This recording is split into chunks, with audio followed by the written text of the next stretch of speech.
வணக்கம். நான் உங்கள் அன்பான சயின்டிபிக் வேதிக் அஸ்ட்ராலஜர் அஸ்ட்ராலஜி பேசுகிறேன். நல்லது நினைப்போம், நல்லதே நடக்கும். தொடர்ந்து நம்மளோட வீடியோஸ்லாம் பார்த்துட்டு இருப்பீங்க நம்புறேன். அந்த வரிசையில் பார்த்தீங்கன்னா, இந்த வீடியோவில் நம்ம என்ன பார்க்க போறோம்னா, கடகராசிக்கு ஜூலை மாதம் 2024 எப்படி இருக்க போகுதுன்னு பார்க்க போறோம்.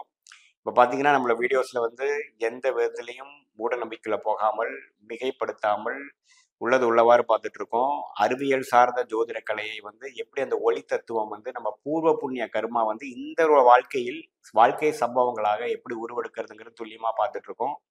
அந்த அடிப்படையில் பார்த்தீங்கன்னா, கடகராசிக்காரர்களுக்கு ஜூலை 2024 எப்படி இருக்குங்கிறது பார்க்கறதுக்கு முன்னாடி ஃபர்ஸ்ட் டைம் நம்மளுடைய சேனல் வரவங்க மறக்காம சப்ஸ்கிரைப் பண்ணுங்க, ஃப்ரெண்ட்ஸ் அண்ட் ரிலேட்டிவ்ஸ்க்கு ஷேர் பண்ணுங்க. இப்போ பார்த்தீங்கன்னா, ஆண்டு கிரகம் என்று சொல்லப்படுகிற குரு, சனி, ராகுங்கிறது எந்த விதத்திலையும் ஜூலை மாதம் மாற்றம் வரப்போறது இல்லை. குரு வந்து ரிஷபத்துல கடகராசிக்கு 11ஆம் இடத்திலே நீடித்திருக்க போகிறார். ராகு 9ஆம் இடத்திலும், கேது 3ஆம் இடத்திலும் தொடர்ந்து இருக்க போகிறார்கள். அஸ்தமத்தில் 8ஆம் இடத்தில் சனி கும்பத்தில் ஆட்சி பலத்தோடு இருந்து அஷ்டம சனி தொல்லைகளை கடகராசிக்காரர்களுக்கு நீடித்து கொடுக்க போகிறார் என்பதை நம்ம புரிந்து கொள்ளணும். அதே சமயத்துல மாத கிரகங்களுடைய பயிற்சி எப்படி ஒரு தாக்கத்தை ஜூலை மாதம் 2024 கடகராசிக்காரர்களுக்கு கொடுக்குதுன்னு பார்த்தா, ராசியிலிருந்து 10ஆம் இடத்துல இருந்தக்கூடிய செவ்வாய் 11ஆம் இடத்துக்கு வருகிறது. ஒரு நல்ல மாற்றம். 10ஆம் வீடுங்கிற தொழில் ஸ்தானாதிபதி வந்து 11ஆம் இடத்துக்கு சுபத்துவமா வந்து குருவோட சேர்ந்து இருக்கிறது தொழில் மேன்மை பெறக்கூடிய அமைப்பு கொடுக்குதுங்க.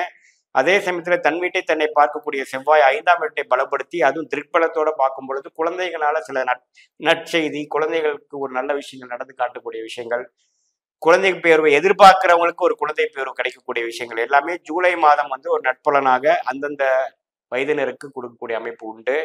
ஸோ செவ்வாய் மாறுதல் வந்து ஜூலை 13ஆம் தேதி மாறக்கூடிய அந்த மேஷத்தில் இருக்கிற ஆட்சி பலத்தோட செவ்வாய் ரிஷபத்துக்கு 11ஆம் வீட்டுக்கு வர்றது ஒரு நல்ல மாற்றம் தான் நம்ம சொல்லணும். அதே சமயத்துல இதுவரைக்கும் 12ஆம் இடத்துல சுக்கிரனும் சூரியனும் இருந்து பெரிய பலனை கொடுக்க முடியாம இருந்த சுக்கிரனும் சூரியனும் 7ஆம் தேதியும் 17ஆம் தேதியும் பார்த்தீங்கன்னா சுக்கிரனும் சூரியனும் தலா அவங்க வந்து லக்னத்துக்குள்ளே வராங்க. ஸோ அது நல்ல விஷயம். சுக்கிரன் லக்னத்துல வந்து 7ஆம் இடம் என்று சொல்லப்படுகிற குடும்பம், நம்மளுடைய கணவராக இருந்தால் மனைவி, மனைவியாக இருந்தால் கணவரை வந்து கொஞ்சம் ஒரு அன்னோனியத்தை கொடுக்கக்கூடிய அமைப்பு, குடும்பத்தில் ஒரு அன்னோனியத்தையும் ஒரு சுபத்துவத்தையும் ஒற்றுமை கொடுக்கக்கூடிய அமைப்பு கொடுக்குதுங்க. தவறு இல்லை.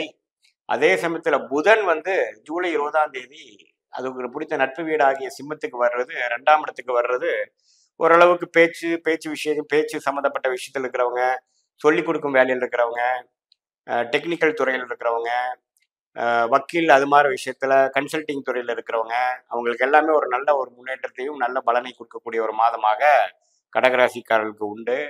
நீடித்து 11ஆம் இடத்துல குரு இருப்பது பார்த்தீங்கன்னா, என்னதான் அஷ்டம சனி நடந்திருந்தாலும் மே மாதம் 1ஆம் தேதியிலிருந்து நடந்த குரு கொஞ்சம் சில விஷயத்தை வந்து பாசிட்டிவா பண்ணிட்டு இருக்காரு. அதை வந்து செவ்வாய் சேர்ந்து இடம் சம்பந்தப்பட்ட விஷயங்கள், ரியல் எஸ்டேட்டு, மருத்துவம், விளையாட்டு, கேட்டரிங் துறை, அது மாதிரி அதிகாரம், அது மாதிரி துறையில் இருக்கிறவங்களுக்குலாம் நல்ல முன்னேற்றத்தை கொடுத்து குழந்தைகள் விஷயங்கள், விருப்ப விஷயங்கள், அது மாதிரி விஷயத்துல ஒரு நற்செய்தியும் நல்ல ஒரு ஒரு மனசுக்கு இதமான சில விஷயங்கள் நடக்கக்கூடிய அமைப்புகள் இந்த அஷ்டம சனியிலையும் நடக்கக்கூடிய அமைப்பு உண்டு. என்னதான் இருந்தாலும் இன்னொரு 7-8 மாசத்துக்கு பார்த்தீங்கன்னா அஷ்டம சனி நீடிக்கிறது போது இருந்தாலும் அந்த டைம்ல இது கொஞ்சம் சில நல்ல ஒரு நற்செய்திகளை கொடுத்து ஒரு சின்ன இம்ப்ரூவ்மெண்ட் டெவலப்மெண்ட்ஸும் ஒரு மனத்துக்கு ஒரு சந்தோஷத்தை கொடுக்கக்கூடிய மாதமாக இந்த ஜூலை மாதம் வந்து கடகராசிக்காரர்கள் இருக்கு என்று நம்ம பார்த்துக்கலாம்.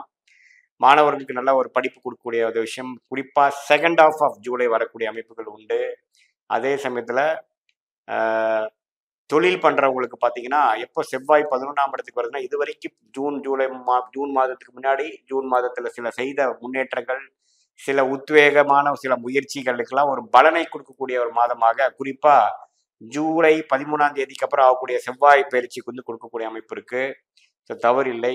ஸோ இந்த அஷ்டம சனியில வந்து இந்த ஜூலை மாதம் ஓரளவுக்கு ஜாதகரை வந்து நிலைநிறுத்தி சில குட்டியான லாபங்களும் சில நல்ல விஷயங்களும் முன்னேற்றத்தையும் கொடுக்கக்கூடிய ஒரு மாதமாக தான் நாம எடுத்துக்கணும்.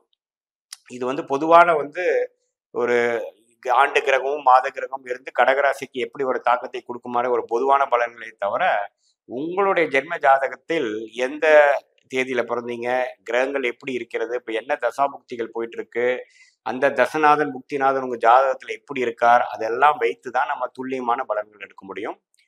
இது வந்து ஓரளவுக்கு பொதுவான பலன்களாக எடுத்துக்கொள்ளலாம். உங்களுடைய தசாபுக்திகள் சிறப்பாக நடக்கும் பட்சத்தில் தக்க தூக்கலாகவும், தசாபுக்திகள் சாதகமின்றி நடக்கும் பொழுது நான் சொன்ன பலன்கள் சற்று குறைவாகவும் நடக்கும் என்று நாம எடுத்துக்கொள்ளலாம். மீண்டும் மற்றொரு காணொளியில் சந்திப்போம். நன்றி, வணக்கம்.